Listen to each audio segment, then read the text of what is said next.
Oke, Assalamualaikum warahmatullahi wabarakatuh.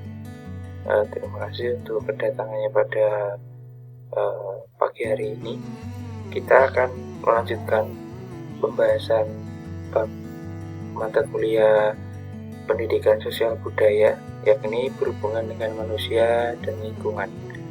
Jadi ada beberapa hal yang akan saya sampaikan terlebih dahulu sebelum kita masuk di pembelajaran. Yang pertama adalah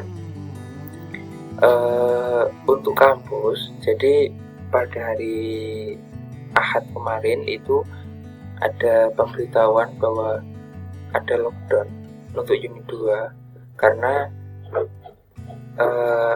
di samping kampus di fotokopi itu samping timur ya, itu ada yang meninggal dikarenakan COVID.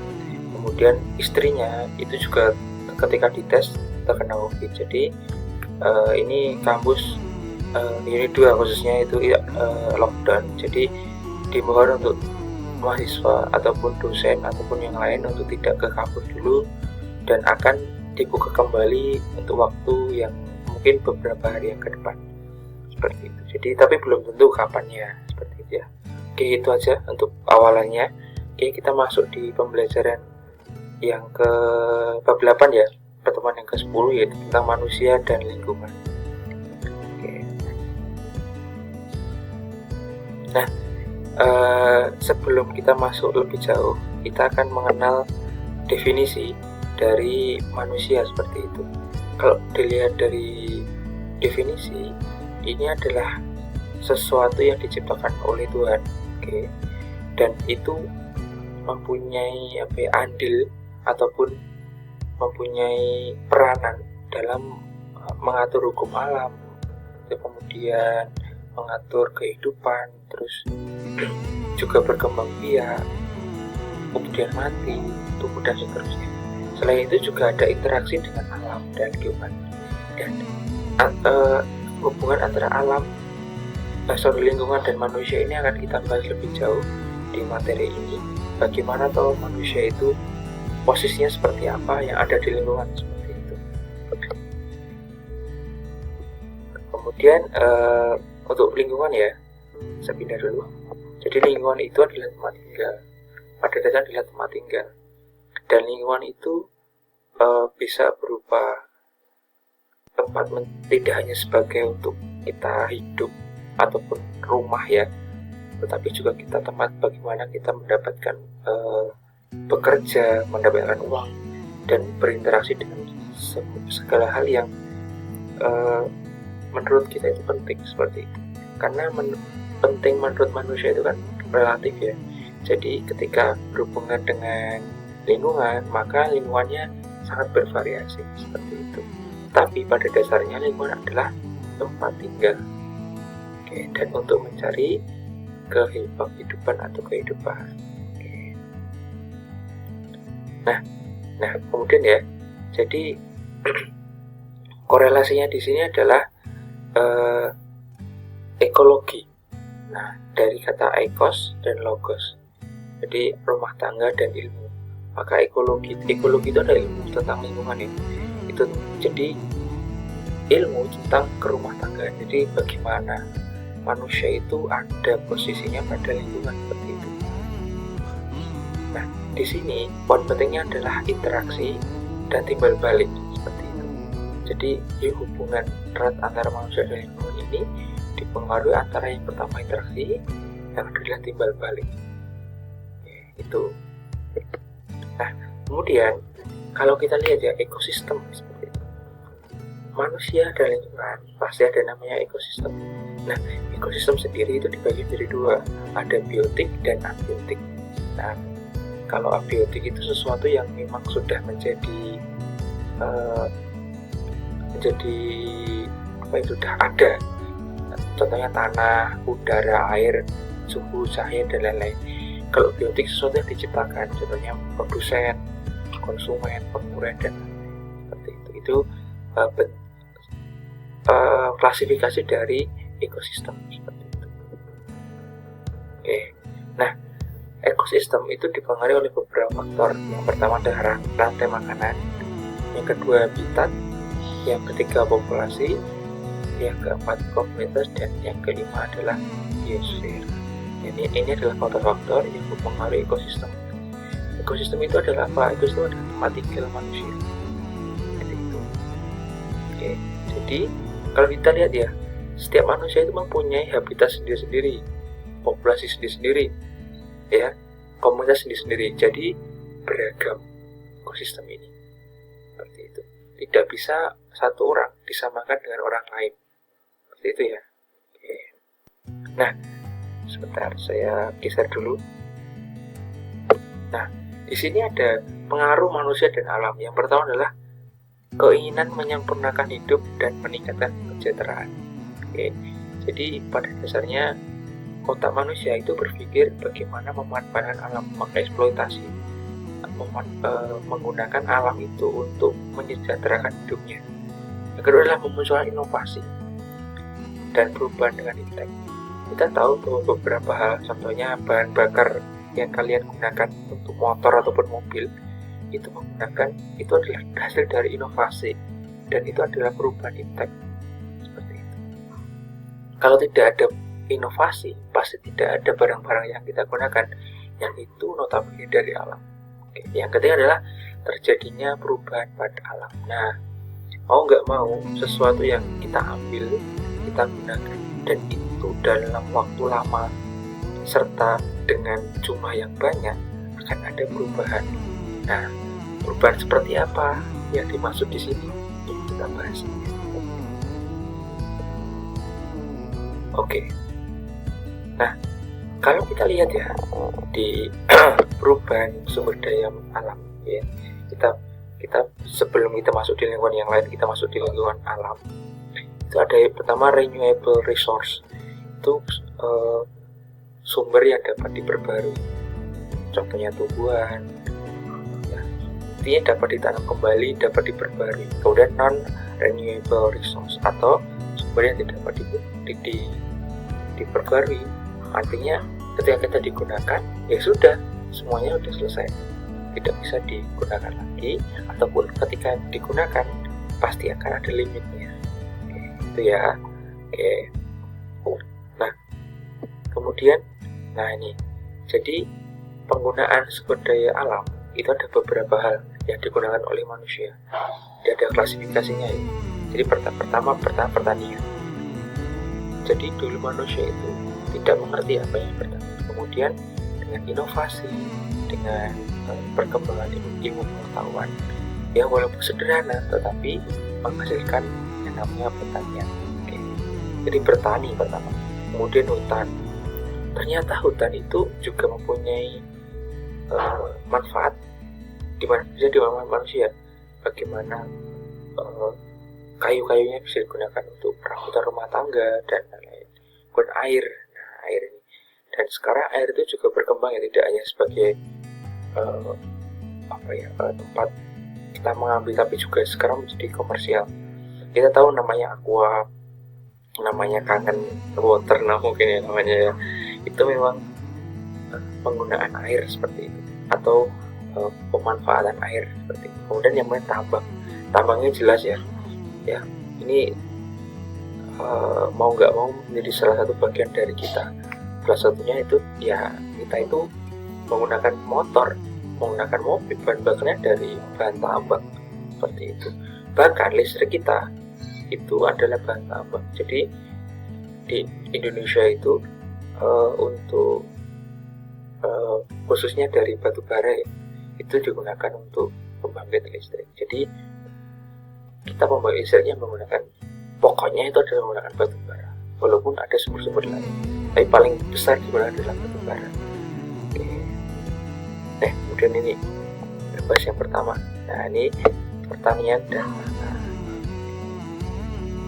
Jadi saya tidak akan menjelaskan dengan detail seperti apa itu tanah dan lain-lain karena bidang-bidang, tetapi dengan lingkungan pertanian ini, maka manusia yang dulu mungkin dari berburu kemudian hanya sebagai konsumtif, coba berpikir untuk menjadi produktif. Produktif itu tidak hanya mencari, tapi juga menghasilkan. Nah, dari atas dasar itu maka di sistem kehidupan manusia itu ada yang namanya sistem pertanian. Jadi dulu setelah manusia purba itu ada yang namanya berburu, maka akan masuk di era pertanian seperti itu.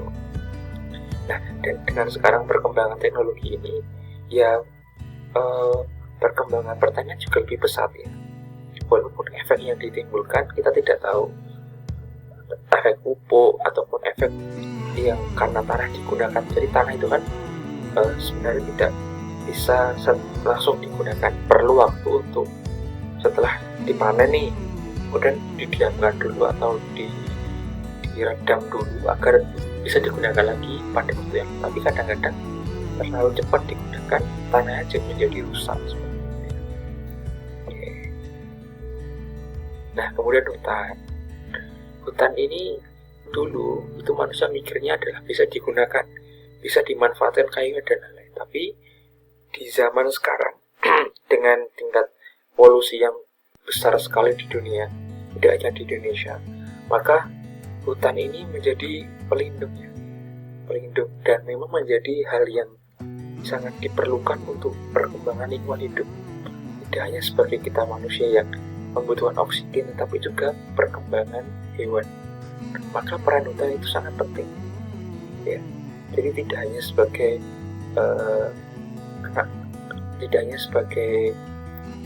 pelindung kita untuk paru-paru kita, untuk oksigen kita ya, tapi juga untuk perlindungan hewan. Bayangkan beberapa hewan itu tidak hidup di kota, kan nggak mungkin seperti itu. Jadi itulah pentingnya hutan. Nah, ada beberapa hal yang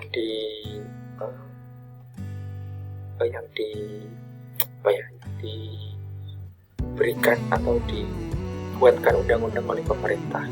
Jadi ada beberapa bisa dilihat sendiri itu untuk mencegah hutan itu semakin terkikis, walaupun pada kenyataannya memang susah. Orang itu ada yang berpikirnya uang dengan memanfaatkan hutan dengan mengeksplorasinya secara besar-besaran, ada juga yang berpikir untuk bijaksana. Tetapi dengan peraturan pemerintah yang dibuat ini, maka adalah untuk hukuman atau payung hukumnya, sehingga tidak dibiarkan secara luas seperti itu untuk pengerusakan hutan. Kemudian air ya, yang jelas. Air ini sangat berguna untuk kita. Bisa dibaca sendiri, kayaknya sudah mengerti ya tentang air itu. Oke. Kemudian bahan tambang. Nah, ini kita sekarang masuk di era bahwa segala macam dapat dihitung, kapan selesai, kapan habis dan lain-lain. Maka era sekarang memang sangat tidak bijak apabila terlalu banyak menggunakan bahan tambang, karena memang akan habis. Oleh karena itu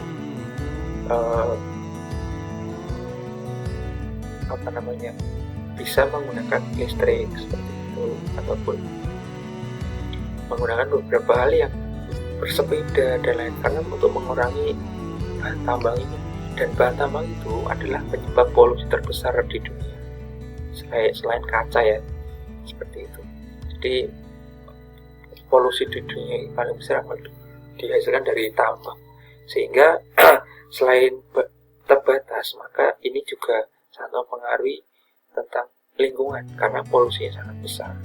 Jadi monggo ini membuka pikiran kita untuk tetap menggunakan atau bijak dalam menggunakan, sehingga mempersiapkan segala hal ketika barang tambang ini habis seperti itu ya. Oke, nah ada beberapa hal kalau kita cermati tentang karena berhubungan dengan lingkungan. Yang pertama ada erosi, banjir yang jelas karena eksploitasi yang terbesar dari manusia ya.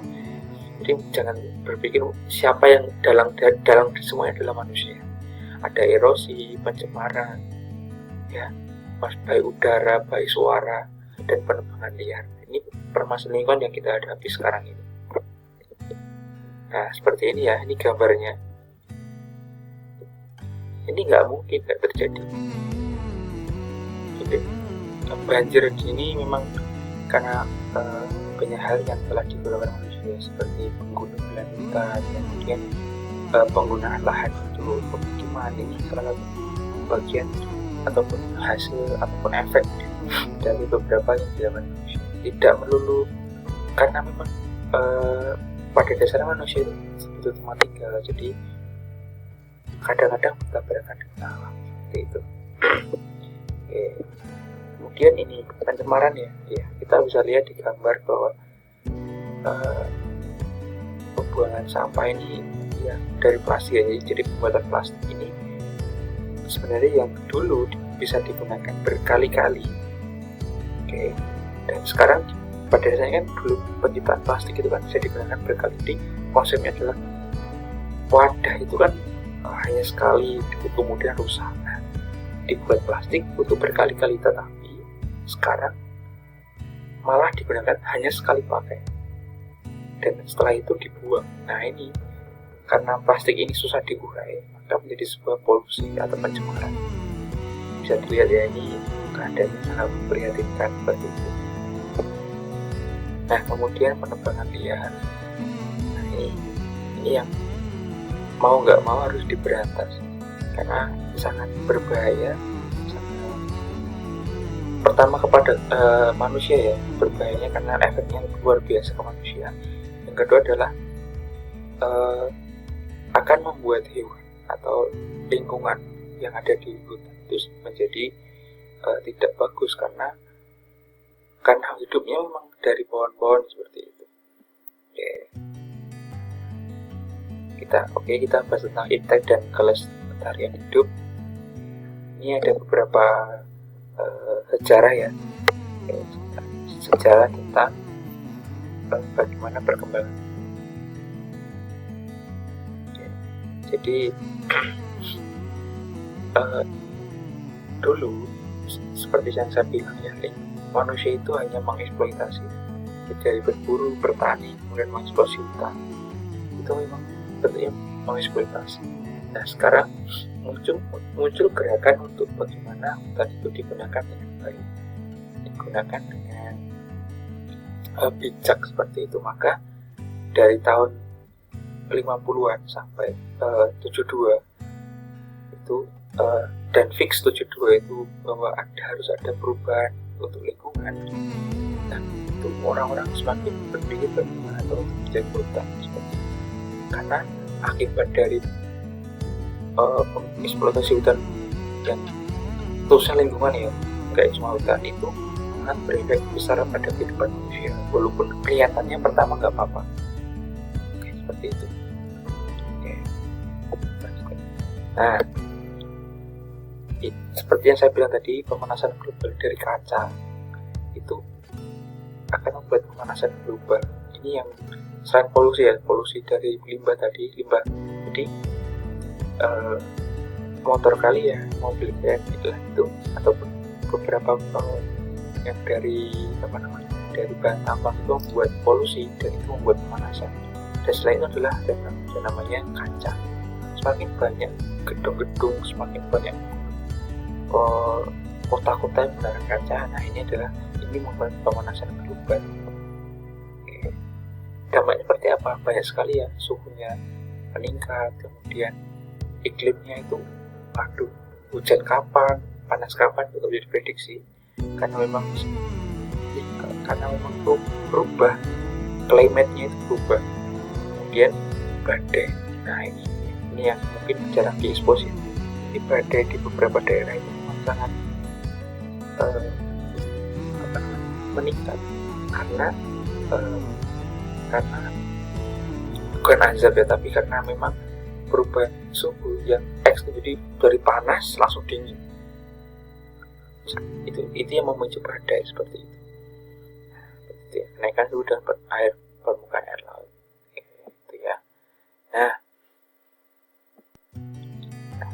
jadi kita tahu bahwa ada dampaknya negatif, walaupun kita tahu bukan serta-merta kita mengeksploitasi itu negatif ya. Ada beberapa hal yang bisa kita golongan menjadi positif, karena memang kita pada dasarnya nggak mungkin kita hanya bayangkan kita sekarang masih menggunakan tombak untuk makan kemudian tidak pakai baju seperti itu.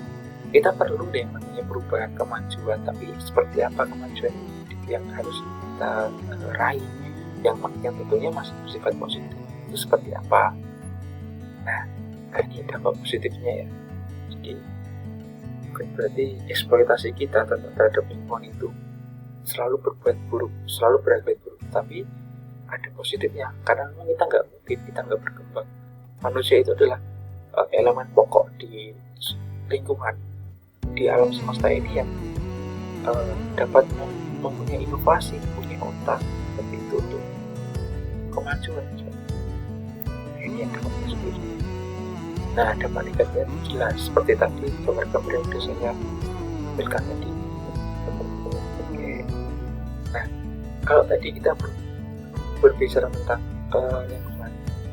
lingkungan dalam arti hutan, dalam arti air, dalam arti hal-hal yang berhubungan dengan alam, maka kita seperti bab yang kita lihat manusia dan lingkungan, kita masuk di sini manusia lingkungan sosial seperti apa.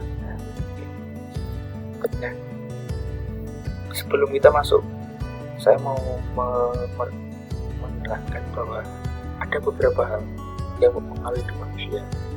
Ini dari internal. Internal itu ya sesuatu yang udah di-gifted, jadi udah diberikan secara ya utuh oleh Tuhan.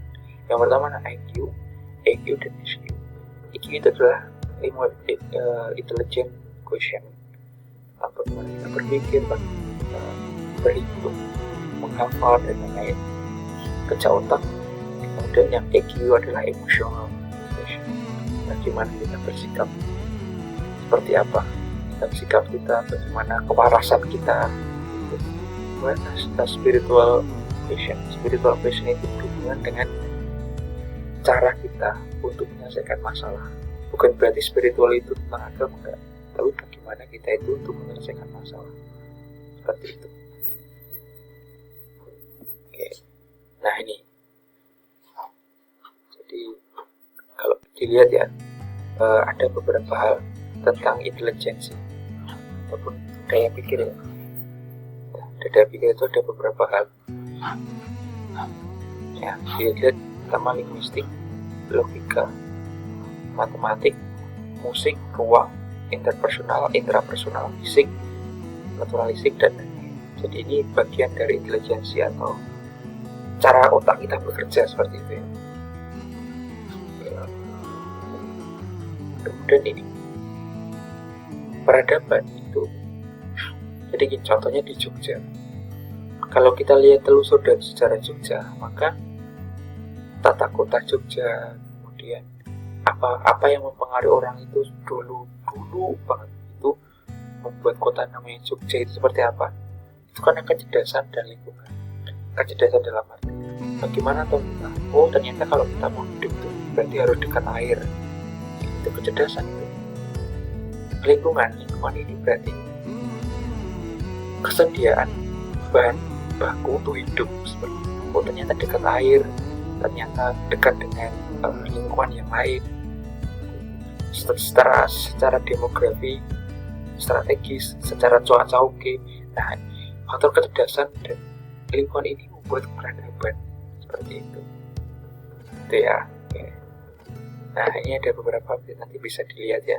Ini tentang bagaimana manusia itu mengembangkan kehidupan yang dulu dari nomaden ke beroda, kemudian menjadi punya rumah, dan sekarang industri 4.0. Nah, ini ada beberapa hal yang bisa dilihat. Ini adalah perkembangan manusia di bidang industri ya, dari tahun 1790 sampai 1970 dan 1970 sampai sekarang. Jadi yang dulunya itu sangat purba sekali, dan sekarang sangat industri sekali ya. Itu ada fase-fasenya. Nah, ini yang terakhir ya. Jadi pada lingkungan sosial, khususnya untuk manusia selain tadi lingkungan alam, itu ada namanya social life atau kehidupan sosial. Yang pertama adalah learning to do, belajar untuk melakukan. Kita tuh segala hal yang kita lakukan itu tidak hanya sebatas kita diomong sama orang tua, tapi juga apa yang kita lihat, apa yang kita dengar, dan itu kita lakukan untuk kita bekerja sesuai dengan adaptasi dengan lingkungan itu. Learning to do, kemudian learning to be, belajar menjadi sesuatu. Mungkin kalian tidak membayangkan ya, kalian itu mempunyai sifat yang seperti ini, mempunyai pola pikir seperti ini sekarang. Mungkin dulu nggak seperti itu, karena kita belajar untuk menjadi sesuatu, learning to be, kemudian learning to live together. Kita nggak mungkin mau meninggalkan lingkungan kita, dan pada dasarnya kita pengennya bersosialisasi. Jadi karena itu kita beradaptasi atau sistem di lingkungan itu. Jadi learning, belajar untuk life itu untuk hidup bersama-sama. Itu ya, jadi ada, kalau kita simpulkan ya, jadi ada dua hal yang dapat kita petik pada belajar. Yang pertama adalah manusia dengan lingkungan alam, yang kedua adalah manusia dengan lingkungan sosial. Ini harus balance. Jadi manusia dengan lingkungan itu sangat berhubungan, sangat erat, interaksinya sangat erat, sangat memiliki balik yang sangat kuat, sehingga harus sama-sama menjaga, sama-sama menghormati. Seperti itu ya, dari saya untuk teman kali ini. Terima kasih. Assalamualaikum warahmatullahi wabarakatuh.